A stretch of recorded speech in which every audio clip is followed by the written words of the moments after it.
Je m'appelle Marco Antonio Villarreal Sanchez, et si je parle aujourd'hui, c'est parce que le silence est devenu plus insupportable que la peur de mourir.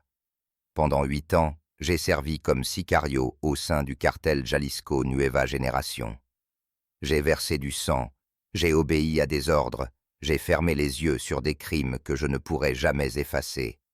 Mais il existe un épisode de ma vie qui dépasse toutes les lignes rouges, un secret que je n'ai jamais avoué à personne et qui m'accompagne chaque nuit comme une ombre impossible à repousser. Cet épisode s'est déroulé en mars 2019, 3 mois seulement après l'investiture d'Andrés Manuel López Obrador. À l'époque, le Mexique retenait son souffle. Le pays s'était enfoncé dans une guerre contre le narcotrafic qui durait depuis plus d'une décennie, et le nouveau président promettait une stratégie différente des abrazos pas des balles.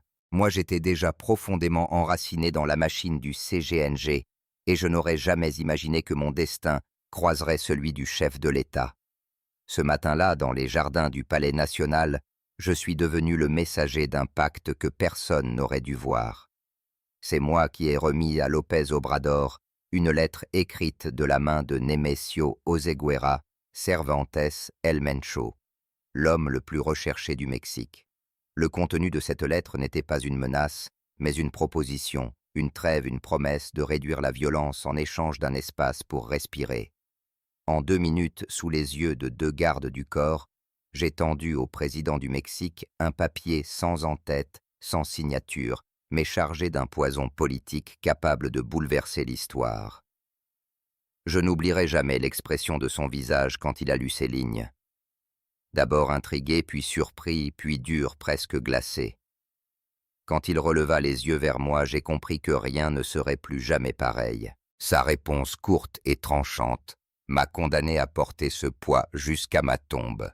Le Mexique ne négocie pas avec des criminels. Si vous voulez la paix, livrez-vous à la justice. À partir de ce moment-là, tout a basculé.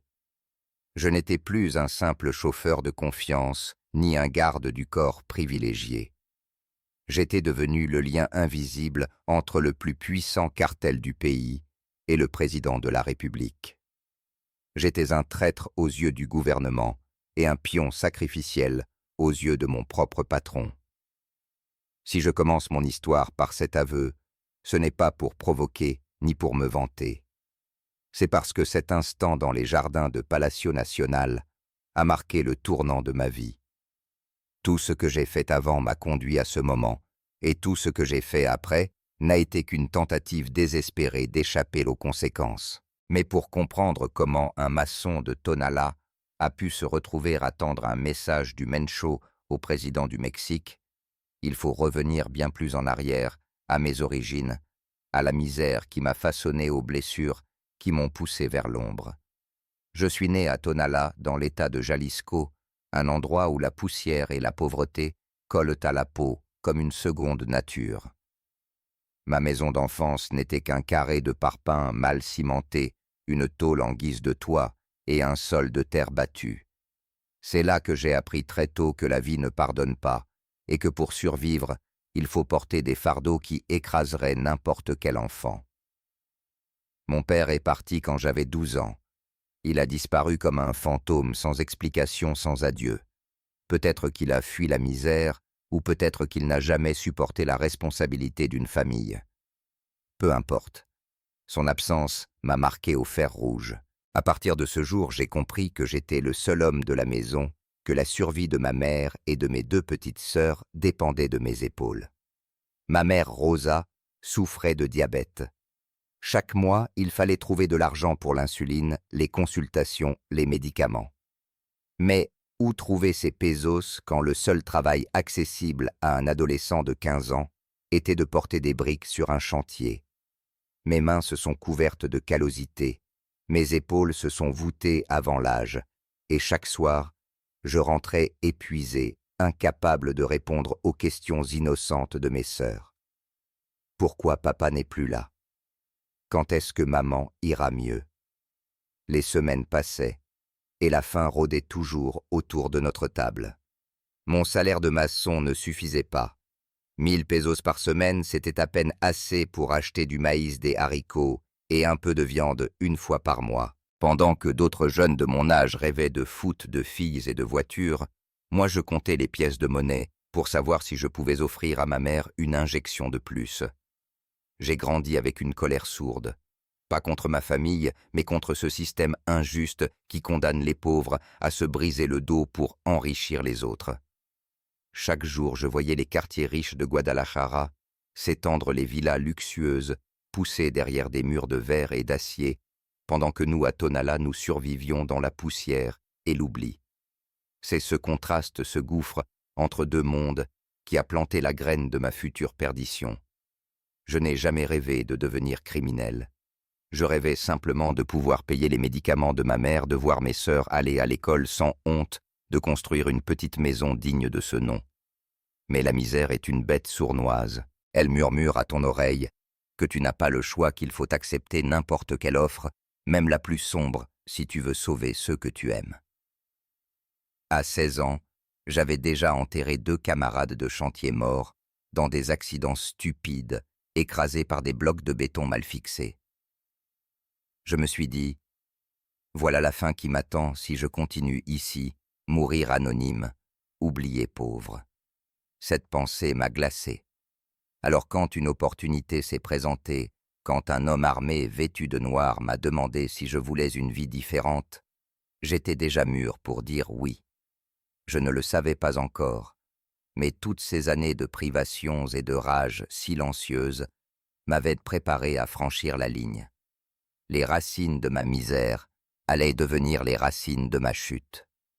C'était en 2010, un matin brûlant de Zapopan. Je travaillais sur un chantier dans un quartier huppé Puerta de Hierro, où les maisons ressemblaient à des forteresses modernes. Je posais des briques trempées de sueur, quand un rugissement de moteur a brisé le silence. 3 camionnettes blindées se sont arrêtées devant la construction. Les ouvriers autour de moi se sont figés, comme si la mort elle-même venait de descendre de ces véhicules. Certains ont laissé tomber leurs outils, d'autres se sont cachés derrière les murs inachevés. Moi, j'ai continué à travailler le cœur battant, mais les mains fermes. Les portières se sont ouvertes. Des hommes en gilets pare-balles, armés de fusils d'assaut, ont émergé. Ils n'étaient pas venus semer le chaos. Leur présence avait quelque chose de cérémonial. Ils étaient là pour parler à l'ingénieur responsable du chantier. Ce jour-là, j'ai appris que la maison que nous construisions appartenait à Nemesio Oseguera Cervantes. À l'époque, il n'était pas encore le mencho que tout le Mexique allait craindre, mais déjà un homme puissant, un entrepreneur qui blanchissait l'argent du narcotrafic à travers l'immobilier. Un de ces sicarios surnommé El Cholo m'a remarqué. Tandis que les autres ouvriers se tremblaient, moi je continuais à aligner mes briques. Il s'est approché et m'a lancé d'un ton mi-sérieux, mi-amusé. « Et toi, pourquoi tu n'as pas peur ?» Sans lever les yeux, j'ai répondu « Parce que je n'ai rien fait de mal, et parce que la peur ne nourrit pas ma famille. » Il a éclaté de rire. Pas un rire méprisant, mais un rire de reconnaissance. Ce simple échange a scellé mon destin. Nous avons parlé quelques minutes comme 2 hommes ordinaires. Je lui ai confié que j'étais le seul soutien de ma mère malade et de mes 2 sœurs, que je n'avais aucun avenir dans ce travail de misère. Il m'a écouté en silence, puis il m'a posé 2 questions simples. « Tu sais conduire, tu sais être loyal. » Je lui ai répondu oui aux 2 sans mesurer la portée de mes mots. Il a souri et m'a lancé une phrase que je n'ai comprise que bien plus tard. « Et si ta famille devenait plus grande ?» 1 semaine après, il est revenu. Il n'avait rien oublié. Cette fois, il m'a fait une proposition claire de devenir chauffeur pour son organisation. On a besoin d'un homme de confiance. Quelqu'un qui sait conduire sous pression et qui ne parle pas trop. On te paiera 5 fois plus que ce que tu gagnes ici. 5 fois plus. Pour moi, c'était une fortune. Avec cet argent, je pouvais payer l'opération de ma mère, acheter les médicaments, offrir une chance d'étudier à mes sœurs. Je savais que je m'aventurais sur un chemin dangereux, mais j'ai dit oui sans réfléchir davantage. Je croyais que ce n'était qu'un travail de chauffeur, que je resterais à la marge loin du sang et de la violence. Je me trompais lourdement. Mon premier rôle fut simple, conduire des commandants secondaires du cartel, les déposer, les attendre, les ramener. C'était comme être chauffeur d'Uber, mais pour des hommes armés. Pas de fusillade, pas d'adrénaline, juste des trajets silencieux où je gardais les yeux sur la route et les oreilles fermées.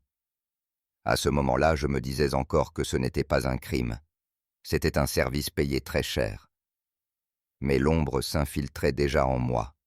Chaque fois que je tenais un volant pour eux, chaque fois que je voyais l'argent couler à flot, je m'éloignais un peu plus de la vie d'ouvrier honnête que j'avais connue.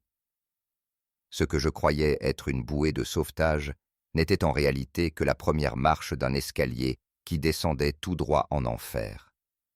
Il n'y a pas de cérémonie officielle pour entrer dans un cartel. Pas de serment solennel, pas de rituel avec des bougies comme dans les films.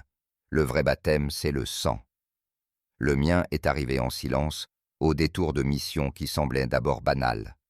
Pendant plusieurs mois, je n'ai été qu'un chauffeur. Je transportais des hommes, de l'argent, parfois des caisses, dont je ne demandais pas le contenu. Mais très vite, on m'a confié davantage. J'ai commencé à convoyer des armes puis de la drogue. Chaque livraison réussie me rapportait des liasses épaisses, et chaque peso me rappelait que je pouvais enfin acheter les médicaments de ma mère, offrir des cahiers neufs à mes sœurs. L'argent avait un goût enivrant presque sucré, mais je sentais déjà qu'il était imprégné de sang.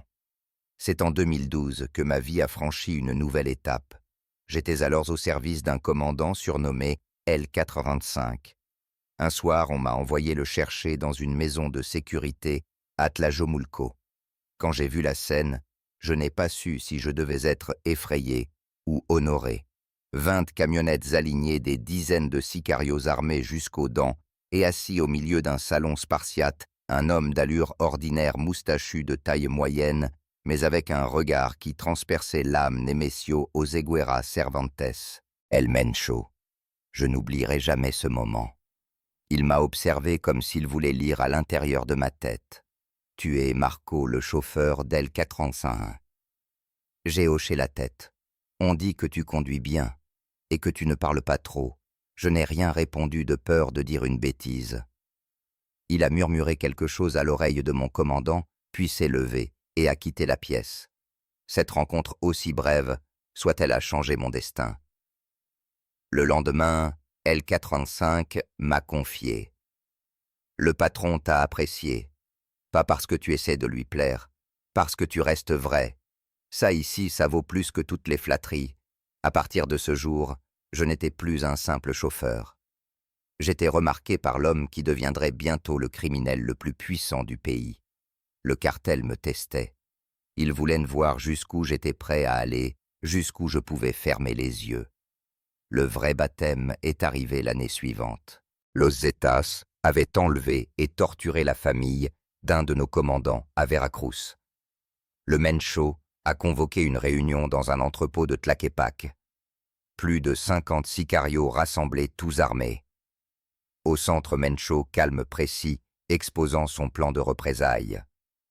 Sa voix n'avait rien de tonitruant, mais chaque mot résonnait comme une sentence. On va leur montrer que Jalisco se respecte. On m'a assigné à une cellule chargée de conduire un convoi de 15 camionnettes. Ma mission était claire, suivre les ordres, ne pas poser de questions. Nous sommes partis en pleine nuit vers un village tenu par les États. Quand le soleil s'est levé, l'enfer s'est déchaîné. Rafales, crises, maisons incendiées. Plus de 30 hommes ont été exécutés. Je n'ai pas tiré une seule balle, mais j'étais là au volant moteur rugissant, respirant l'odeur de poudre et de chair brûlée. Mes mains tremblaient, mes yeux voulaient se fermer, mais je ne pouvais pas fuir. J'étais complice, j'étais acteur. En quelques heures, j'ai franchi une ligne invisible, celle qui sépare un homme ordinaire d'un criminel à jamais marqué. Quand je suis rentré à Guadalajara ce soir-là, j'ai regardé mes sœurs dormir. Je leur avais promis un avenir meilleur, mais je savais déjà que le prix serait ma propre âme. On peut dire qu'à Veracruz, je n'avais fait que frôler la ligne. J'avais conduit, observé, tremblé, mais mes mains n'avaient pas appuyé sur la détente. Pourtant, dans ce monde, personne ne reste spectateur bien longtemps. Le moment finit toujours par arriver, celui où l'on doit tuer de ses propres mains ou mourir soi-même. Le mien est venu en 2014, lors d'une mission qui au départ ne semblait pas différente des autres.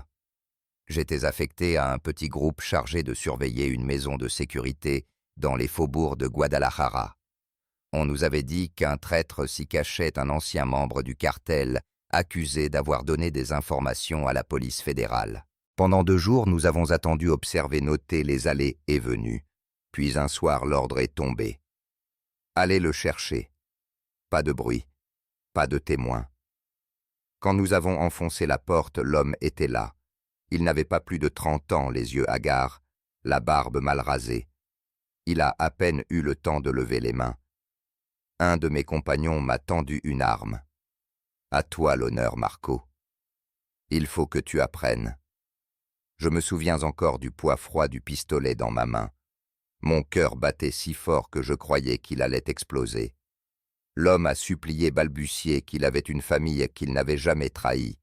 Je n'entendais plus ces mots, seulement un bourdonnement dans mes oreilles. Mes doigts tremblaient, mes jambes se dérobaient. Fais-le, ou c'est toi le suivant. La voix de mon compagnon était glaciale, implacable. Alors j'ai tiré. 1 fois, 2 fois. La détonation a résonné comme un tonnerre dans cette pièce étroite. Le corps est tombé lourdement, les yeux grands ouverts, fixant le vide. Le silence qui a suivi m'a broyé le cœur. Je suis sorti dans la nuit, incapable de respirer. J'ai vomi derrière la camionnette, les mains couvertes de sueur. J'avais franchi le seuil. Je n'étais plus seulement un chauffeur, un logisticien, un complice. J'étais devenu un tueur. Et ce que j'avais perdu ce soir-là, ce n'était pas seulement mon innocence.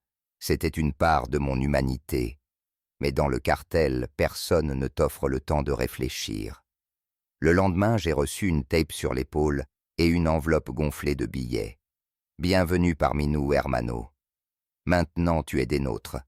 Avec l'argent, j'ai payé une nouvelle opération pour ma mère, j'ai acheté des livres pour mes sœurs, j'ai ramené de la nourriture qu'elles n'avaient jamais goûtée. Elles m'ont embrassé avec gratitude, sans savoir que chaque bouchée était trempée dans le sang d'un homme que j'avais abattu. Peu à peu, la nausée a laissé place à une forme d'acceptation. Les nuits d'insomnie se sont espacées, remplacées par une carapace d'indifférence. Je me surprenais à répéter en silence les mots d'L45. Dans ce métier, tu tues ou tu meurs. Il n'y a pas de milieu. À partir de ce jour, je n'ai plus hésité. 3 vies se sont ajoutées à mon compte dans les années qui ont suivi. 3 hommes que j'ai tués de mes propres mains, chacun avec son histoire, chacun avec ses suppliques inutiles. Chaque fois, la première balle brûlait, mais la deuxième passait plus facilement. Jusqu'à ce que la peur se transforme en routine. Le premier sang n'est jamais oublié. Il reste comme une cicatrice invisible, une marque qui te rappelle qui tu es devenu. Et moi j'étais devenu ce que je n'aurais jamais cru être, un sicario, un assassin, au service d'un empire en pleine ascension. À partir du moment où j'ai versé mon premier sang, tout s'est accéléré. Dans le cartel tué, n'est pas seulement une preuve de loyauté, c'est un rite de passage. J'étais désormais considéré comme fiable, et les portes de la hiérarchie s'ouvraient devant moi. De chauffeur, je suis devenu homme de confiance. De simple exécutant, je suis passé dans le cercle rapproché. En 2015, j'ai été affecté à l'équipe de sécurité personnelle du Mencho lui-même. Être dans son ombre, c'était à la fois un privilège et une condamnation. Chaque déplacement ressemblait à une opération militaire. Les convois blindés traversaient Guadalajara, Colima, Michoacán. À chaque arrêt, des périmètres entiers étaient insécurisés. Je voyais la peur dans les yeux des civils qui croisaient notre route. Ils savaient que nous n'étions pas la police, mais que nous valions plus qu'elle. Le Mencho n'était pas comme les autres chefs que j'avais rencontrés. Là où beaucoup cherchaient à impressionner par la brutalité, lui imposaient le respect par le silence. Ses décisions étaient froides, stratégiques, calculées. Un jour, lors d'un long trajet, il m'a confié une phrase que je n'ai jamais oubliée. La violence est un outil, pas un objectif. Les idiots tuent pour tuer. Les intelligents tuent pour construire. Ces mots résumaient sa philosophie. Nous n'étions pas seulement une bande de criminels, nous étions selon lui une entreprise. Et comme toute entreprise, nous devions croître, investir, diversifier. Entre 2015 et 2016, le CGNG s'est transformé d'une organisation régionale en une puissance nationale. Les routes de la drogue s'étendaient de l'Amérique centrale jusqu'aux États-Unis. Nos laboratoires tournaient à plein régime. L'argent coulait comme jamais. Moi, je baignais dans un luxe que je n'aurais jamais imaginé. Villas, avec piscine voiture blindée, dernier cri fête où le champagne coulait à flots. J'offrais à ma famille une vie meilleure, mais au fond de moi, je savais que tout cela reposait sur des cadavres. Chaque bouteille ouverte, chaque billet de banque que je distribuais portait l'odeur métallique du sang.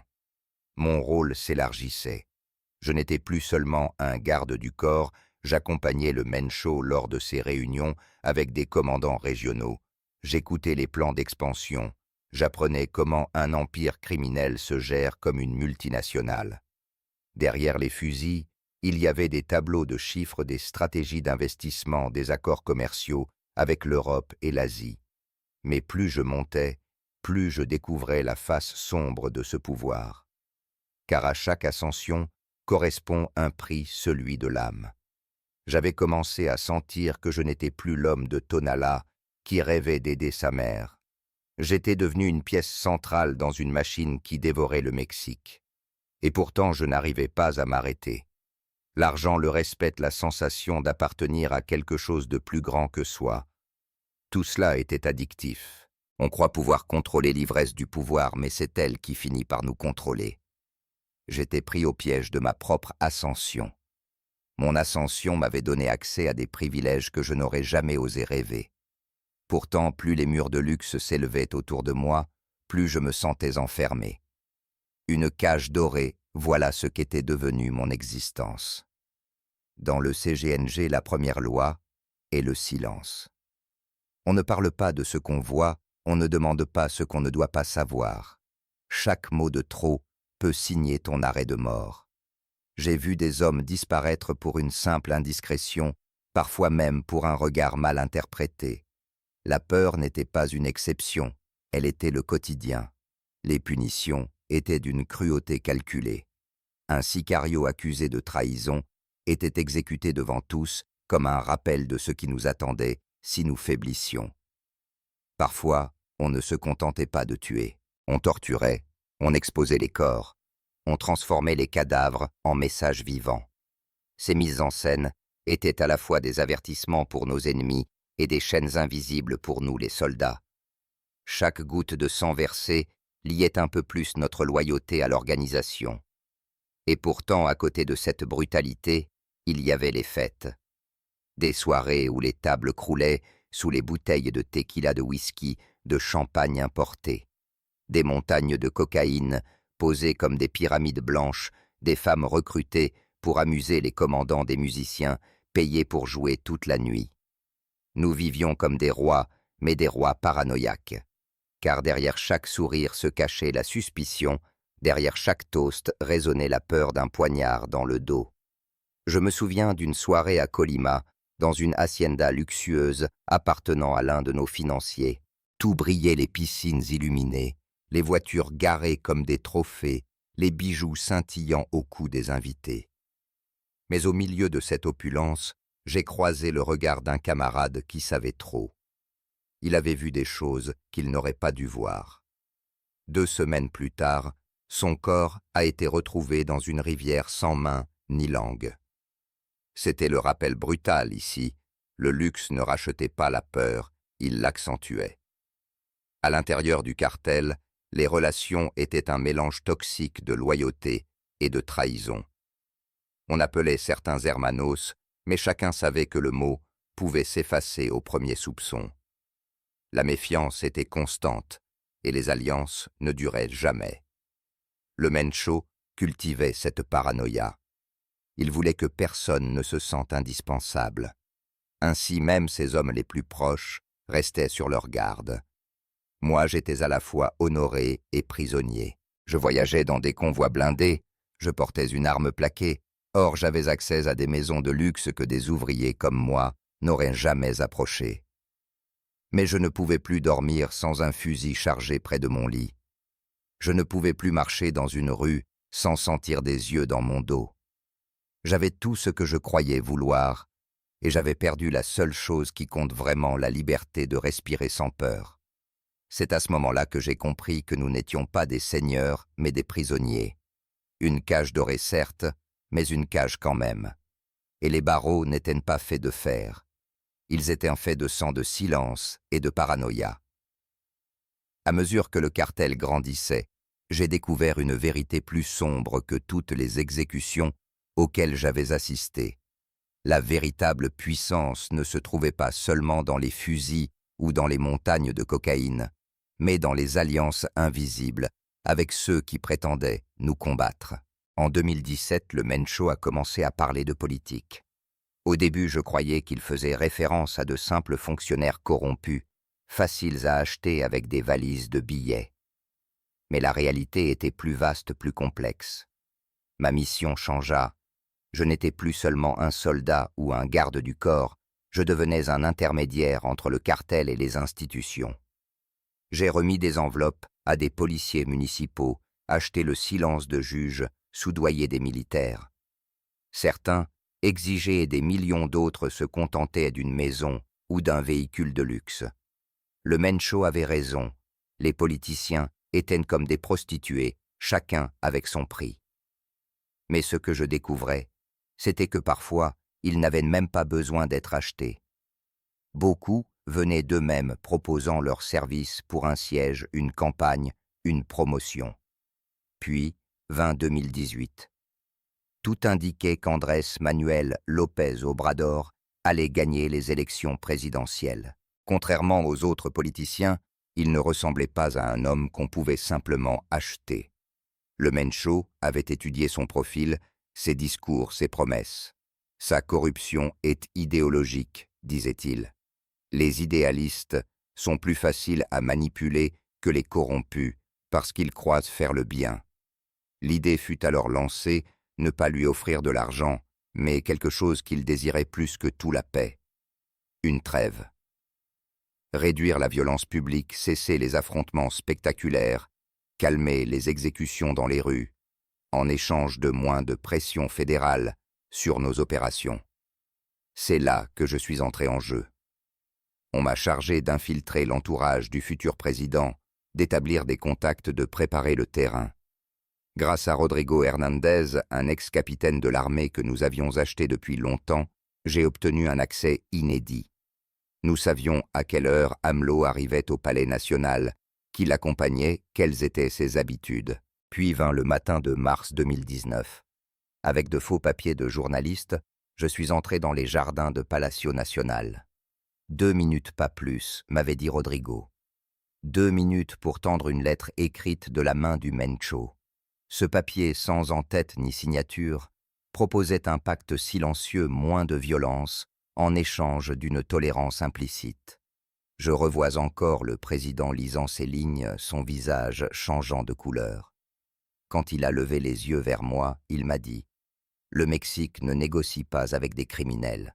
Si vous voulez la paix, livrez-vous à la justice. » C'était comme un couperet. Mais ce que j'ai découvert plus tard fut encore plus troublant. Des mois après, lors d'une rencontre secrète, j'ai compris que toute cette mission avait peut-être été un piège. Que les véritables joueurs n'étaient ni le Mencho, ni même AMLO, mais des élites mexicaines, des ex-fonctionnaires et même des agences américaines qui voulaient précipiter le pays dans une guerre ouverte. Mon rôle n'avait été que celui d'un pion. Je croyais servir un homme. En réalité, je servais un système. Et dans ce système, ni la loyauté, ni le sang versé, ni les promesses ne comptaient. Ce qui comptait, c'était le jeu invisible, celui où les cartes étaient toujours truquées et où les vrais patrons ne se montraient jamais. Après le refus d'AMLO, tout a basculé. Ce qui devait être une trêve silencieuse s'est transformé en déclaration de guerre. Les promesses de calmer la violence se sont envolées, remplacées par un engrenage sanglant où chacun gouvernement comme cartel voulait prouver qu'il avait le dernier mot. Au printemps 2019, les opérations fédérales se sont intensifiées. Des milliers de soldats de marine de garde nationaux furent déployés dans 8 États. Des laboratoires furent démantelés, des tonnes de méthamphétamine saisies, des comptes bancaires gelés.